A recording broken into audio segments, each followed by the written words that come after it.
त्याच्यामध्ये कुठला असेल समजा लहानपणी जर दिला तुम्ही तर त्या ठिकाणी फुटवा आणि तुमच्या फांद्यांची क्वालिटी किंवा फांद्यांचा फुटवा जास्त करणे किंवा झाडांमध्ये स्ट्रेंथनेस म्हणजे टेंडरनेस पण आल्यानंतरनं जसं की आपण युरिया दिल्यानंतरनं ग्रोथ वाढते तर त्या ग्रोथमध्ये काय तो टेंडरनेस म्हणजे कवळेपणा असतो आणि जेवढा कवळेपणा राहील तेवढा तुमच्यावर पेस्ट आणि डिसीजचा अटॅक जास्त होण्याचे चान्सेस असतात. म्हणून असं जो काही आपण टेंडरनेसपणा आहे तो कमी करण्यासाठी पोटॅशचा रोल आहे. त्यामुळे पोटॅश हे सुरुवातीपासून शेवटपर्यंत दिले गेलं पाहिजे आणि ह्याच्यामुळं काय होणार आहे तुमचं हे जनुक म्हणजे ह्याच्यामध्ये अमिनो प्रोटीन्स लिग्निन्स याच्याचबरोबर रोडोपाईट्स या सगळ्यांचं मिश्रण असल्यामुळं तुमच्या प्लॉटमध्ये काय होणार आहे तुमचा ज्या स्टेजला तुम्ही द्याल त्या स्टेजला जीन ॲक्टिवेशनचं काम करतो.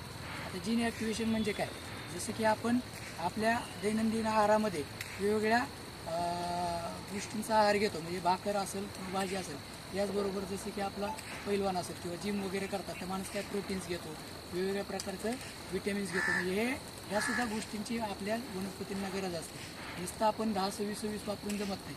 10-26-26 बरोबर तुम्हाला बाकीचे जे काही सेकंडरी न्यूट्रिएंट्स असतात ते सुद्धा गरजेचं असतात. बऱ्याच वेळा आपण कृषी केंद्रामध्ये गेल्यानंतर 10-26 किंवा 18-46 किंवा युरिया हे 2-4 घटक घेतो की एवढं टाकलं म्हणजे झालं तसं नसतं. याच्याबरोबर तुम्हाला कॅल्शियम मॅग्नेशियम फॉस्फरस कॉपर ह्या साऱ्या गोष्टींची पण गरज असते. हे न्यूट्रिएंट्स सुद्धा घेतले पाहिजे त्यानुसार तुमच्या पिकांची सर्वांगी वाढ होते. तशा पद्धतीचं हे काम करतं. तुम्ही ज्या स्टेजला मारताल जसे की आपण लहानपणापासून समजा 20-22 वर्षाचं झाल्यानंतर आपल्याला दाढी येते हे काहीतरी जीन्स असतात आपल्यामध्ये ती ॲक्टिवेट होतात त्यानंतर आपलं ते जे काय असतं ते अवयवांची वाढ होते. तसंच वनस्पतींचं असतं. तुम्ही ज्या स्टेजला द्या त्या स्टेजला म्हणजे फुटव्याच्या स्टेजला दिलं तुमचं फुटवा काढायची जीन ॲक्टिवेट करतं. तुम्ही फ्लावरिंग स्टेजला दिलं फ्लावरिंगची जीन ॲक्टिवेशन फ्लावरिंग वाढवतं. तुम्ही सेटिंगच्या काळात दिलं तर तुमची फ्लावरची सेटिंग चांगली होती. तुम्ही फुगवणीच्या काळामध्ये दिलं तर तुमची फुगवण चांगली होती. कलरच्या काळामध्ये दिलं तर कलर लस्टर म्हणजे अशा पद्धतीने हे काम करतं.